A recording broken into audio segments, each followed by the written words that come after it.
Hello बच्चों, चलिए आज हम लोग पढ़ेंगे इंग्लिश ग्रामर। इंग्लिश ग्रामर में आज सबसे मेन टॉपिक आपको लेकर आए हैं कि मेन टॉपिक आपको क्या पढ़ना है। आज इट का प्रयोग, इट क्या होता है इसके बारे में जानना। नॉर्मली हम लोग तो इट का प्रयोग बच्चों यह के लिए करते हैं, एक वचन कर्ता के लिए यानी कि सिंगुलर नंबर के लिए करते हैं। लेकिन आज इट क्या होता है इसका प्रयोग हम लोग जानेंगे। तो फिर बच्चों ध्यान देने की बात होती है कि आज इट का प्रयोग पढ़ेंगे और इट का प्रयोग इंग्लिश में अगर हम बात करें तो इसको बोलते हैं use of it. Use of it बोलते हैं बच्चों, और यूज ऑफ इट इसको इंग्लिश में बोलते हैं और हिंदी में इसका होता है इट का प्रयोग। यूज मतलब प्रयोग, ऑफ मतलब का, इट मतलब यह यानी कि इट का प्रयोग। बच्चों इसको देखना है कि इट के प्रयोग में क्या क्या आपको कन्वर्ट करना है, कैसे बनेगा। तो सबसे पहले बच्चों जिन वाक्यों में कर्ता नहीं होता है, कर्ता मतलब किसी का नाम आ जाए, कोई वजह आ जाए, ऐसे कर्ता होता है। और कर्ता को हमेशा हम सब्जेक्ट के डिनोट करते हैं और सब्जेक्ट का मतलब होता है कर्ता। सब्जेक्ट मतलब होता है कर्ता, यानी कि कर्ता नहीं हो वहां इट का प्रयोग निष्क्रिय कर्ता के रूप में किया जाता है। निष्क्रिय मतलब होता है कि बिना सोच के, कुछ सोचना नहीं रहता है। अब ऐसे बच्चों आपको सब्जेक्ट के प्लस कर्ता होता है, सब्जेक्ट मतलब कर्ता होता है।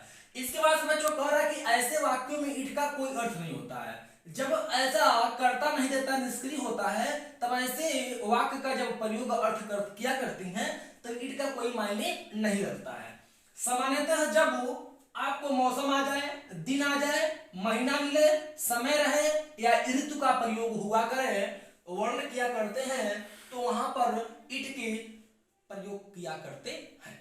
बच्चों ध्यान देने की बात होती है, जब मौसम, दिन, महीना, समय, ऋतु ऐसे चीज आ गए सबसे पहले, तो उसके पहले इट लगाकर आप टेंस को पूर्ण रूप से बनाना शुरू कर देंगे।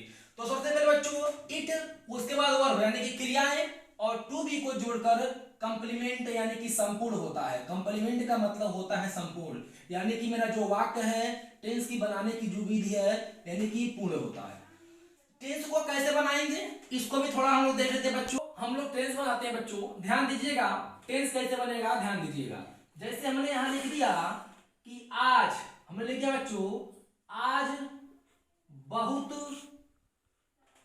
गर्मी थी। आज बहुत गर्मी थी, कैसे बनेगा? देखिए आज आया है यानी कि मौसम, दिन, महीना, समय, ऋतु, यानी कि आपका दिन का बात किया लेकिन आज, तो आज बहुत गर्मी थी। आज बहुत गर्मी थी टेंस बनाने के लिए सबसे आसान विधि बच्चों याद रखना है। देखिए आज आया है तो आज का सबसे पहले हम प्रयोग करेंगे इट का। देखिए इट हो गया, इसके बाद कुछ करना नहीं है आपको। थी एक क्वेश्चन कर्ता के साथ यहां लगा देंगे बच्चों, वाज लगा देंगे तो हो जाएगा इट वाज। उसके बाद से बच्चों बहुत गर्मी थी, बहुत गर्मी, बहुत गर्मी की अगर बात करते हैं बच्चों तो यह हो जाएगा वेरी हॉट। क्या हो जाएगा बच्चों? Very hot. गर्मी बहुत नहीं थी, बहुत गर्मी थी तो वेरी हॉट। उसके बाद से बच्चों क्या बचा? इट वाज वेरी हॉट आज, यानी कि लिख देंगे बच्चों यहां पर टुडे, और टुडे का मतलब होता है आज। एक और देख लेते हैं बच्चे हम लोग, जैसे मान लीजिए अगर आपको कह दिया जाए कि कल बहुत ठंडी थी।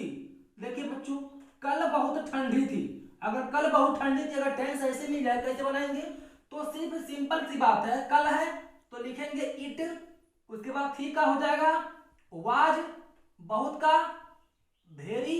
देखिए ठंडी, ठंडी मतलब होता है विंटर, विंटर का मतलब होता है ठंडी। और देखिए कल, कल मतलब अगले दिन की बात करता है तो यस्टरडे, YESTER और DAY लिख देंगे बच्चों फुल स्टॉप। तो वैसे आज, कल, परसों या महीना, समय, दिन, ऋतु के बारे में बात करता है बच्चों, तो इट का प्रयोग करके टेंस को पूर्ण करते हैं। तब तक के लिए हमारे वीडियो में बने रहिए, तब तक के लिए बच्चों धन्यवाद।